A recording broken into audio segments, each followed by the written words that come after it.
To every single one of us, okay?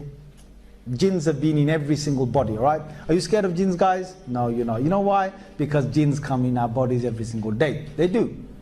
Every single day jinns come. In fact, when you wake up for Fajr, you've got a jinn that's already tied, a shaitan that's already tied 3 knots over your head.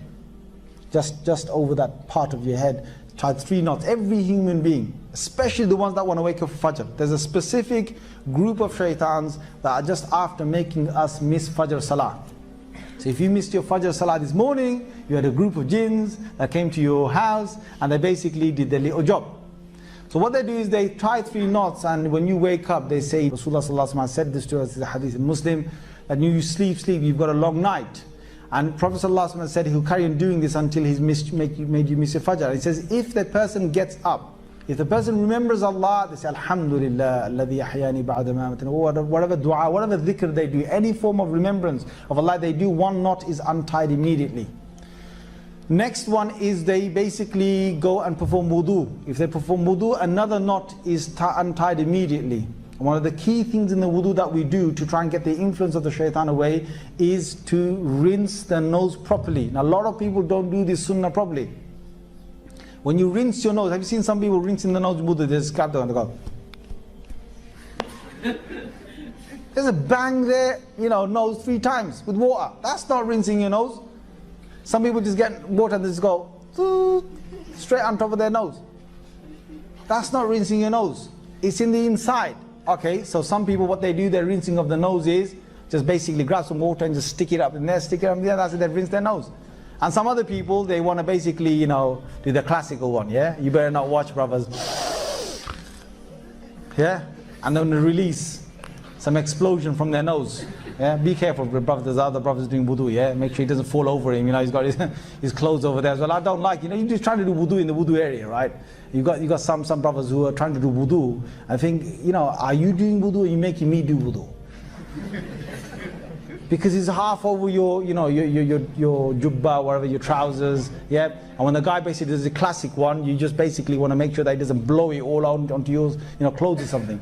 So anyway, the sunnah regarding this, and this is very important because Rasulullah Sallallahu Alaihi Wasallam said that the shaitan sits just at the end of your nostrils, within just your nose. He sits there throughout the night because you're in forgetfulness. You're not in a state of dhikr. And to get the influence of shaitan away is to take water to snuff it up to the bridge of the nose, and then to sniff it out, both sort of parts. So to take some water in is one sunnah, to take and blow the water out is the second sunnah. Both these sunnahs complete cleansing the nose at the time of wudu or ghusl, at the time of performing ablution or having a bath. So that's the second one. The third one the hadith says is that the person prays. When you pray 2 rakats, the last knot that is there will actually be untied. So jinn comes, and in a hadith Rasulullah Sallallahu Alaihi Wasallam said that each person has an angel and he has a shaitan that comes within him. And the angel will give good thoughts and the shaitan will give bad thoughts. Okay, that is there. Now we've got shaitan coming in, but the shaitan doesn't stay if you do the dhikr of Allah. If a person does the dhikr of Allah, the shaitan can't stay. It's a clear-cut matter. Hadith in Tirmidhi says that when the adhan is said, there's a very key thing to getting the shaitan away from yourself, or getting the shaitan away from a particular place, is adhan. The adhan, when the adhan is said, the shaitan feels as if his back is being broken. That's why he runs. When the adhan is said, the shaitan runs. When the Quran is being recited, the shaitan finds it very difficult to stay there. Now there are certain shayateen, certain devils that can slowly become immune to some of these things. But it's very, very difficult because what they do is they take the burning. They take the burning element and they withstand it, and they withstand it until they can possibly get used to it. It's almost like some human beings, you can start to play with fire and you can get used to touching fire. There's some people that can actually do that. So the same way they can actually get used to some of this. But it's very, very rare that they get used to being around you while you're giving the adhan, or being around you while you're reading the Quran.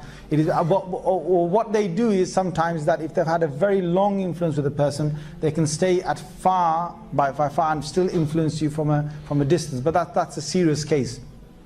Now, doing the dhikr of Allah, reading the Quran, doing the adhan and so on, these things will immediately move the shayateen.